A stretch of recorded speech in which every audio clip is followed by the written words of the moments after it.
In this video, I'm going to explain how to start an online business in 2022 and 2023 on budget, which will make over £2,000 first month. To make it easier for you to understand what you need to do, I'm going to divide this video into 6 different sections. So you can find the timestamps inside the description. It will be showing up right here, but I highly recommend, as compared to watching 200 videos on a YouTube, you watch this video all the way through, and by the end of the video, you will have a clear idea how to get started and what you need to do exactly. So I'm not gonna waste your time asking you to like and subscribe. Let's jump straight to the point. Once you want to start an online business, the first thing you have to do is to register yourself with HMRC. I'm gonna make everything really simple for you to understand. There are 2 ways to go about it.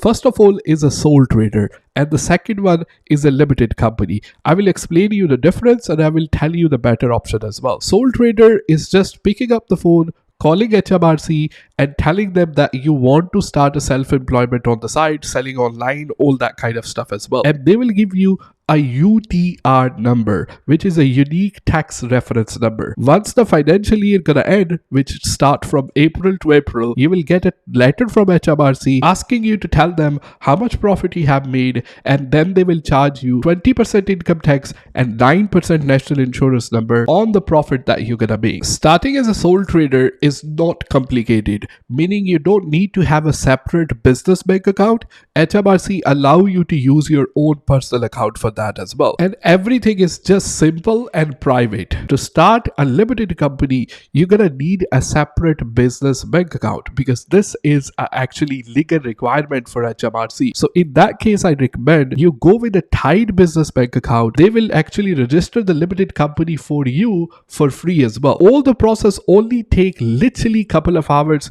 You can do with your mobile phone, and it's just couple of basic information you have to fill out, like your name, your date of birth, all that kind of stuff as well. My favorite way to actually start an online business, if you come to me and ask me if I was starting from zero, I will start with the limited company because it's more tax friendly at the end of the day. A lot of people, they feel a lot of hesitation to start a limited company, but trust me, it's not big of the deal at the end of the day. If you are looking to start an online business and you want that business to be profitable, you have to actually have the right foundation from the start as well. During the tax return, the accountants are not very expensive and they can take care all this side of the business as well.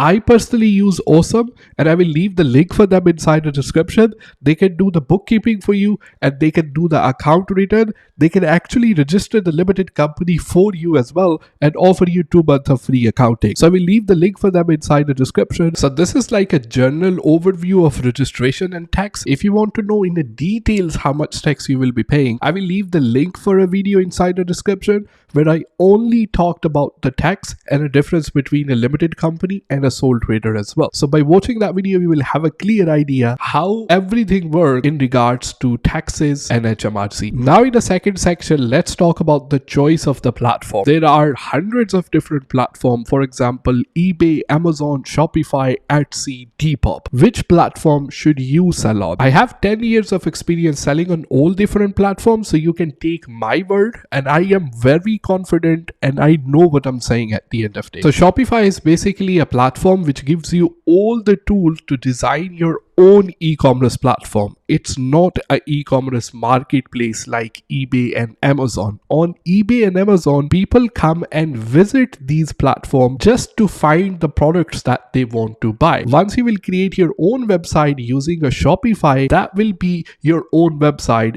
will be like opening a shop in the middle of jungle where no customers are passing by. You will have to bring a customer to your website. Or if I design a website, how other people will know about your website? So you will have to burn cash running the Facebook ads, running the YouTube ads. So as at a beginner level, I do not recommend opening a Shopify store. Now there are other 2 famous platforms, for example eBay and Amazon. So on eBay and Amazon, for example, people have an Amazon Prime subscription. So if they need to buy something, they come on Amazon. So there are the customers who are already familiar with eBay and Amazon. They can come to this website and and they can find the products that they want to buy. So that's the leverage these platforms have as compared to Shopify. You don't have a customers, you will have to run a paid advertising, because without that nobody will ever know what you are selling at the end of the day. Now it's to decide, either you sell on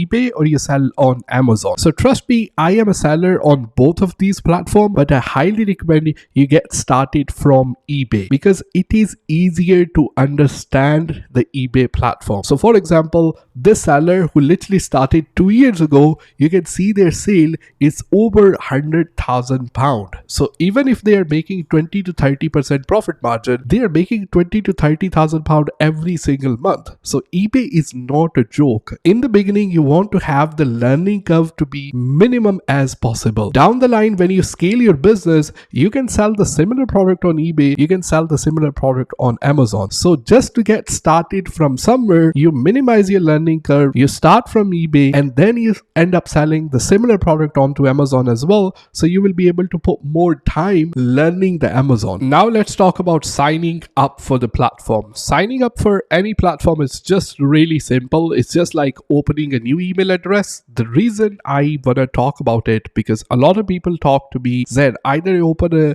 a private account or either I open a business account. So if your attention is to sell the product and make money out of it, you need a business account for that. Once you will sign up for eBay, if you will open a private account, then eBay will actually give you less limit to sell the item. In the beginning, eBay will only say, okay, you can only sell 10 items in a month. By just signing up for the business account, you will be able to get that limit higher. So you register the company with the Tide, they will be able to give you the bank account as well, and then it's just following the process on the screen once you will open a business account on eBay, and it can get ready within 2 to 3 days. So opening an account on eBay is absolutely free. It doesn't really cost you any money. Let's say you list one product on eBay. I'm not talking about quantity. Like, let's say it's a water bottle, and if you list this water bottle, regardless you have 10 of these water bottle or 20 of these, one listing mean listing one product. eBay will charge you 36 pence to actually advertise on their website. Once the product will sell, then they will charge you the fee based on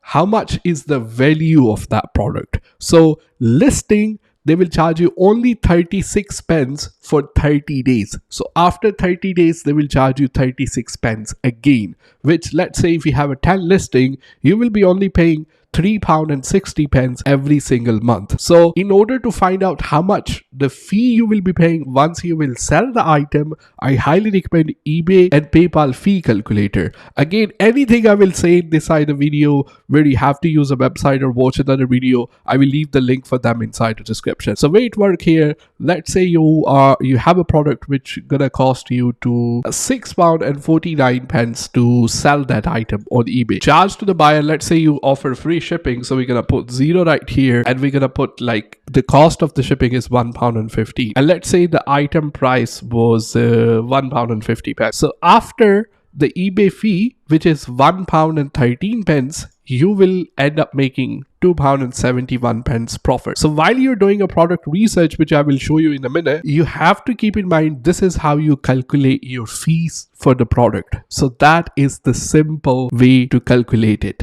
Once you sell the product, eBay actually deduct the fee that they need to take, and then they send the money inside your bank account. eBay doesn't use PayPal anymore, so they will send the money inside your bank account. But in the terms of listing fee, which I said 36p eBay will charge you to list the item, that will be deducted at the end of the month combined for all the listings. So let's say you have 10 listings, eBay will deduct £3.60 by the end of the month. Product research is the basic fundamental to running an online successful business. So what I use for that is actually a tool called Zik Analytics. So let me share my screen for that. So I will show you each and everything. Right here inside the Zik Analytics, once you will come inside the Zik Analytics, you can just type anything that you are interested to sell. So I will type, let's say, watches for man. So I will type watches for man, and then Zik Analytics will do all the magic and it will show all the statistics that I need to know.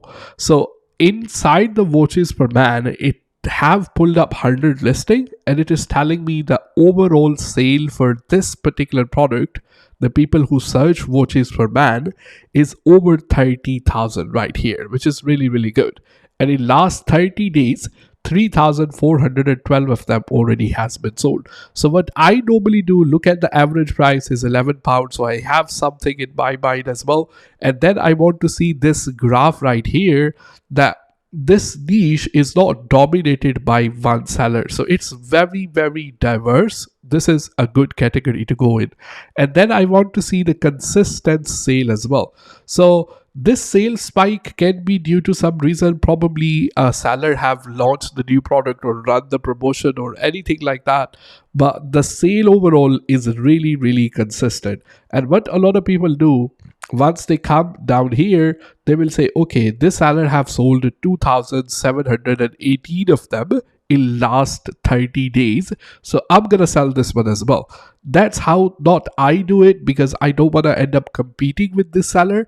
I normally filter with the amount of feedback. So if somebody have a less feedback, which means they have just started out, their store is new, I want to see what products they are selling. If something will catch my eye, then I want to sell a similar product as well.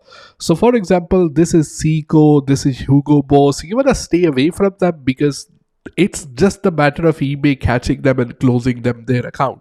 So you don't want to sell something like a branded or something like that, which will give you problem at the end of the day. So I will keep on looking until something will catch my eye. So this seller right here, the one who is selling the green watch right here, you can see they have only 188 feedback, and they have sold this watch 141 times in total, and 33 of them in last 30 days, and they are selling it for $25.99, so which means they might have a really good profit margin. So if I go right here, you can see I can click right here and I can actually search this item on Alibaba. If I don't want to search on Alibaba, let's say I had a different business model, let's say drop shipping or something like that, then I can just simply come down right here and then I can select my supplier. So let's say AliExpress or Alibaba or Amazon or CJ Dropshipping. I will talk about the business model in the next particular section, which business model is better to do at the end of the day. So we will just simply click on that one right here, and then it will open up the watch, which is this watch right here, is being sold for just $14.27 on AliExpress. So we can, if we was going to buy that in bulk, I can message the seller and they will be able to offer me further discount. But if I was going to just drop ship this item, I can just, once I receive the order, I can order for a customer, because this is almost 50% less price as compared to what they are selling on eBay. So this is how normally Zik Analytics work. What I'm gonna do, I'm gonna leave a detailed tutorial inside the description so you will be able to check out by yourself. So regardless whatever business model you go for, product research is going to be core fundamental to all the business models that you are going to use. So first of all, we have a wholesale business model. In a wholesale business model, we buy the things from Alibaba. For example, I give you the example for the watch, bring that product over to the UK, and then once we get the order, we ship that product to the customer. This is the way we have more control over the stock that we have, more control over the quantity of the product that we are selling, and more control over the quality of the product we are selling, because we have a physically product with us as well. This way you will have more profit margin, because you are going directly to the factory in China, you are dealing with the wholesaler. With the drop shipping, either you are dealing with somebody who is going to supply the item inside the UK or in China. It's gonna take really long time for the products to get delivered. If somebody is in the UK, your profit margin is going to be really, really less at the end of the day, because if I am the one dropshipping supplier, I'm buying the things from China, I'm not gonna sell you at the same price. Obviously, I'm gonna keep my profit margin on the top. So dropshipping, it's not copy and paste. You do have to do your product research, and the profit margins are really small. So what I recommend at the end of the day is you can start with the dropshipping, but it is very hard to scale, because at the end of the day, if you have a 300-400 listings on your store, then you obviously gonna need some kind of software to manage, like where you have listed those products from. So let's say you found one product on AliExpress and one product on Amazon, and then the customer will order, then you have to go back and find the links for all those kind of things as well. There are obviously the softwares to manage each and everything, but the point I'm trying to make, once you pay for the software subscription, once you pay higher price for the drop shipping, if you're doing a drop shipping, you pay higher price to the supplier as well. So at the end, just the software guys and your drop shipping supplier end up making more money for you. So that's not what I call it a business. But as the pro of the drop shipping is whenever you need to prove a concept, you need to try a new product. As compared to buying something in bulk from China, you try the products with the drop shipping, see how those products are doing, and then move on to wholesale business model, which is going to be more profitable and which is going to be more scalable at the end of the day. So in the terms of fulfillment, if you are doing drop shipping, obviously you will just order directly for the customer. But if you end up going for a wholesale business model, then if you are posting letter and large letter, which are very small, you will be better off going with the royal mail because these are cheaper. If it's a small parcel, then you can look into sending a parcel with every, which is going to be really cheap. I'm gonna leave a detailed video inside the description. So this is all basic information to get you started. If you want me to personally help you, I have one-on-one mentorship program. I will leave the link for that inside the description. Make sure you check that out.